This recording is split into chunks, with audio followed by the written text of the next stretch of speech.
have to tell you about the future!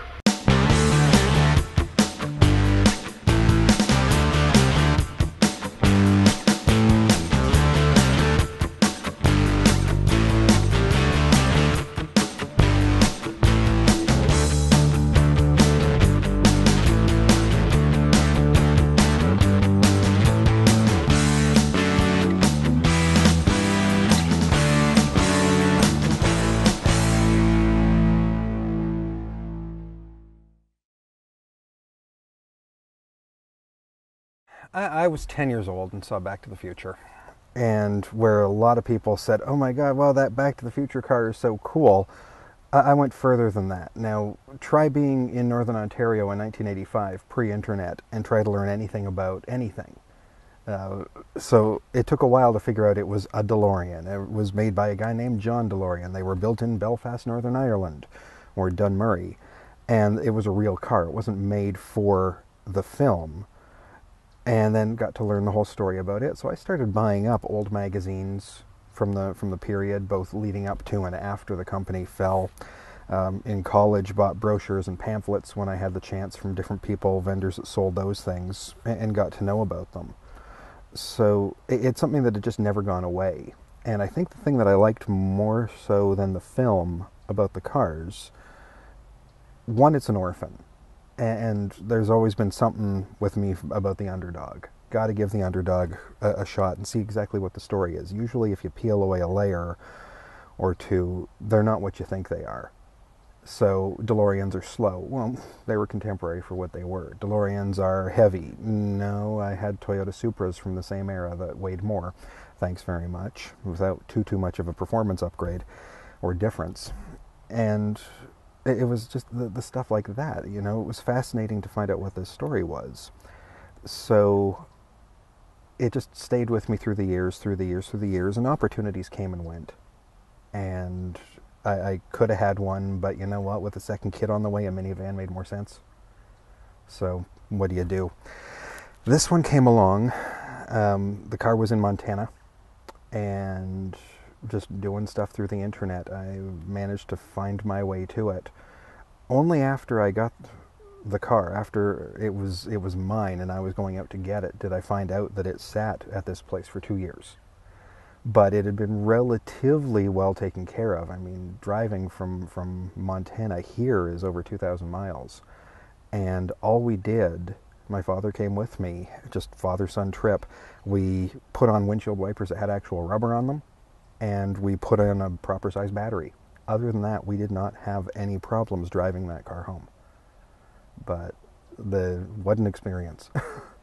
Hop in one of these things and start driving on the interstate. You see people that are just whizzing by you, and then suddenly they hit their brakes and they slow down, and then they're right beside you, and then they've got their camera phone and they're taking a picture, and then they take off again. Or you get the thumbs up, or the people that are kind of pointing when they're going in the other direction. And it's incredible. 30 years on now, and people that don't know cars know what a DeLorean is. Probably because of the movies, fine. To be completely fair, chances are, if it wasn't for those films, you would not be able to get almost any part you needed practically overnight. And that's something I can't even do with that minivan that I had to buy rather than a DeLorean 6 years ago. I'm becoming known as the guy that's in the DeLorean. Up until 3 weeks ago, I had the only one for about a 250-mile radius. There's rumors of one in Sudbury, which is an hour and a half west of us, but haven't seen one there in 20 years. I hear rumors of one up in Timmins, but that's far enough that, you know, it's beyond the 250-mile radius.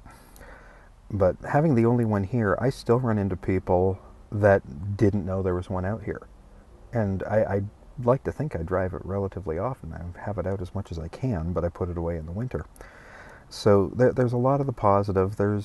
I've had a couple negatives. That one drunk on a Friday night, or that guy in the Honda Accord that gave you the finger out the window driving by. I'm like, fine, sorry. Whatever.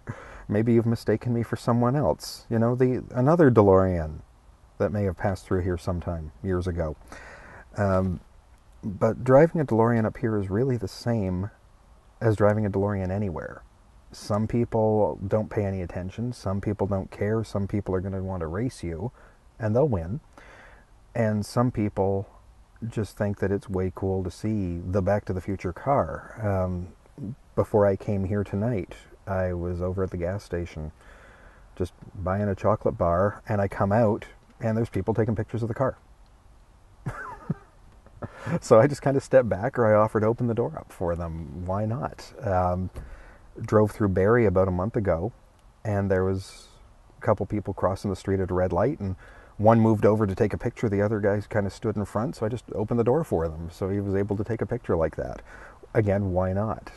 It's part of the fun. It's like being famous. If you're driving down the street in the DeLorean, it's like you're a famous person. Some people are going to approach you. Some people are going to just kind of respectfully nod and smile. Some people aren't going to care either way. But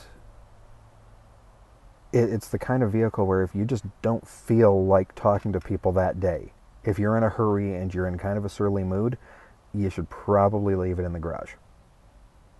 Because you know people are going to come. You can't help it. It would be like George Clooney walking down Main Street.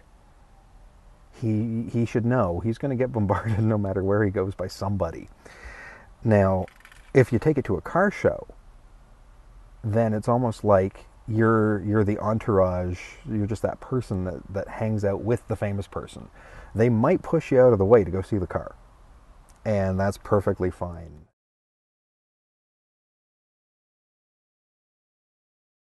So it didn't take too long when we started to hang out a bit as a group, and then just her and myself, that the DeLorean came along. It was cars, cars, cars always, but then specifically DeLorean. And sometimes we'd go and look at DeLoreans, or we'd see one somewhere, and I'd just be all happy about it. Hey, I saw a DeLorean, because they're harder to see up here if you don't know where they are than you may think. You have a much better chance seeing them in the United States than anywhere else, particularly around Florida, California. But she was always there. She was always supportive. When this one came along, she said, quite frankly, you'd be stupid to pass it up, because this is the time. We have a place to live, but the cars come and go. And it turned out that, thankfully for her, because this one was a really good one. All things considered, minimal troubles, minimal issues for a 30-year-old vehicle with unknown service history. Again, up until a few weeks ago, I was the only one up here. Within the Ontario DeLorean Owners Club, I always called myself Northern Division, because everyone else is further down south or way too far east or west. So Northern Division it was. So I do a lot of things up here. I try to do the weekly car shows, both here and in Sudbury, branch out to different little areas. If there's any sort of charity event that I think could use a little bit of visibility, I like to go to those. And I like to try to get down to a couple of the Ontario events. I did the Georgian College Auto Show this year in June because I'm alumni. I went to British Car Day because that's a big show. That's when the biggest number of DeLoreans show up. And in this case, that's where the other owner from North Bay was able to make it. He picked his car up the day before. So 24 hours into ownership, and you're surrounded with 15 other cars, and it just made it a hoot. But we all keep together, the Ontario group. There's email, there's Facebook, there's a portion on the DeLorean forum. There's a web page that has a bit of information, but it's not really used for communication so much. And if different events come up, then we try to post them and see who else would be interested in joining in. I've got to try to start getting them to meet me part way, because there's just, everything seems to be Toronto, Toronto, Toronto. They're missing some gorgeous scenery coming up this way. I mean, if they would even come to Aurelia, they would see more than they regularly see on a day-to-day basis. Just to get into a little bit more of that northern experience. The further up they come, the better it is. I mean, the trees at this time of year, for an example, are just gorgeous. And the lakes and the rivers. There's always something to do in Northern Ontario.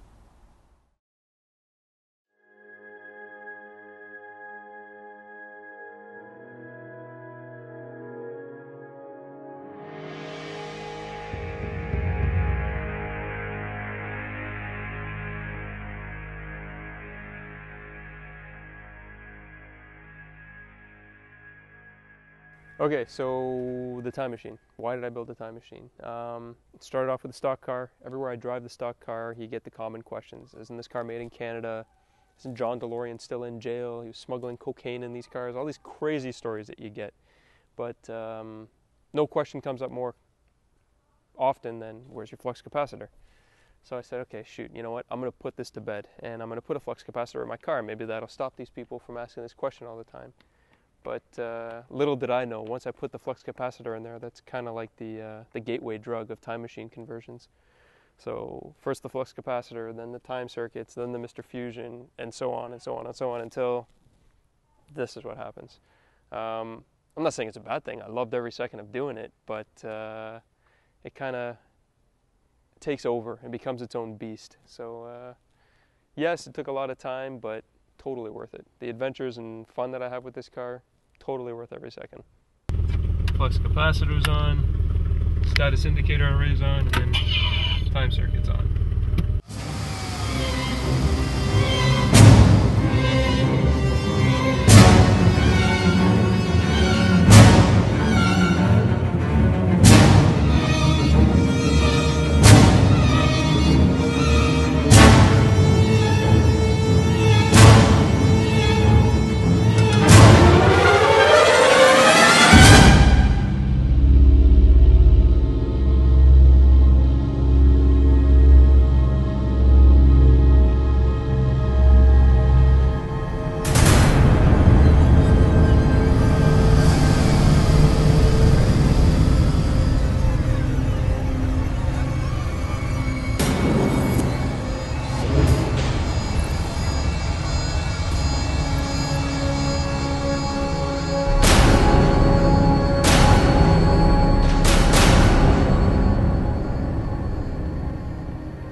The way that I started the Ontario DeLorean Owners Club is basically, I was fanatical about the car. I was in university, and instead of studying for my midterms, studying for my exams, I decided it would be a good idea to go on the internet and look up DeLoreans.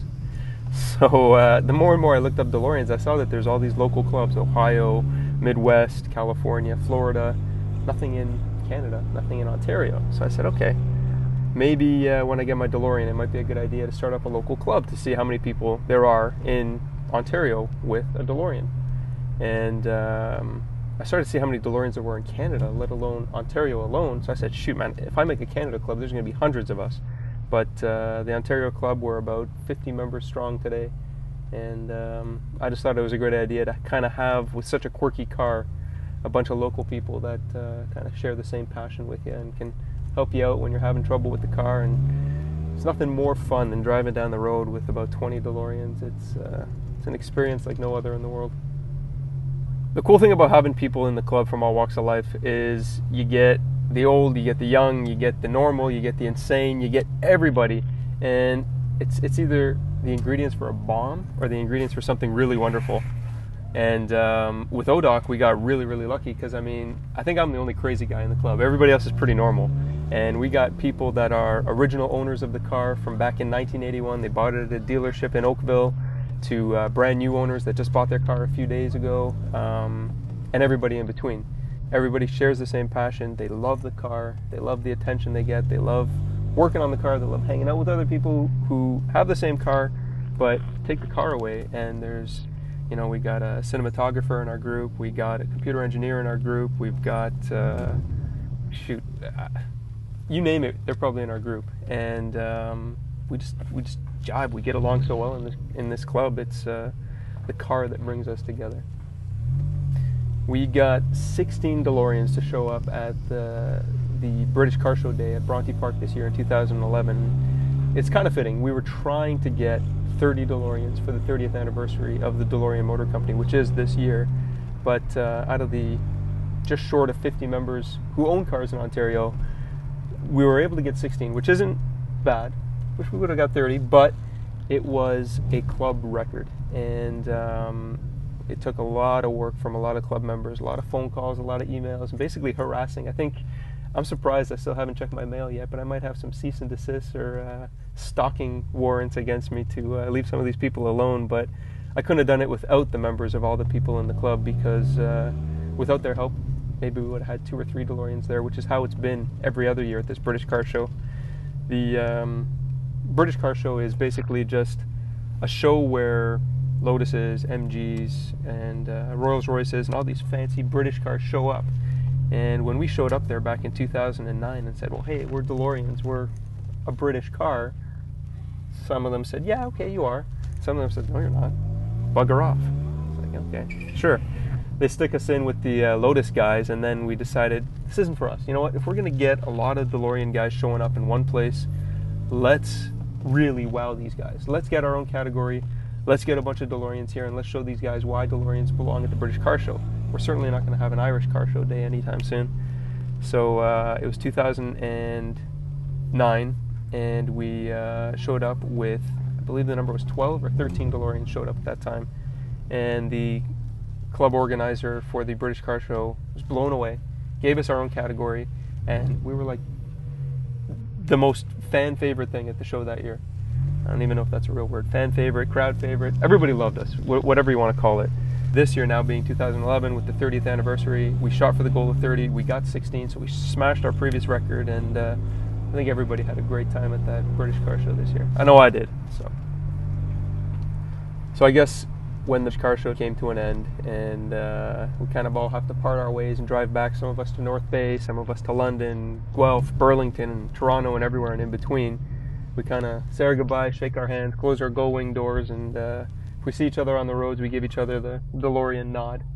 But beginning of the driving season to end of the driving season, we try to do as many club meets as we can, from club barbecues to local car shows to big shows like the British Car Show. And then our big end of the year finale is our DeLore annual.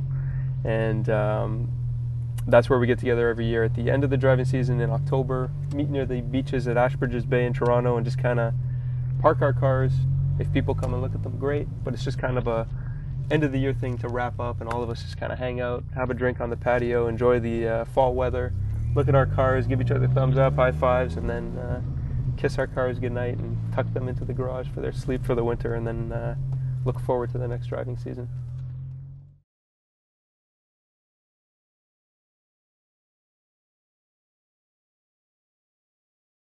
Well, for the future of this car, I'm 3 years in, and slowly but surely I've just been doing little things as projects. That's the fun of it.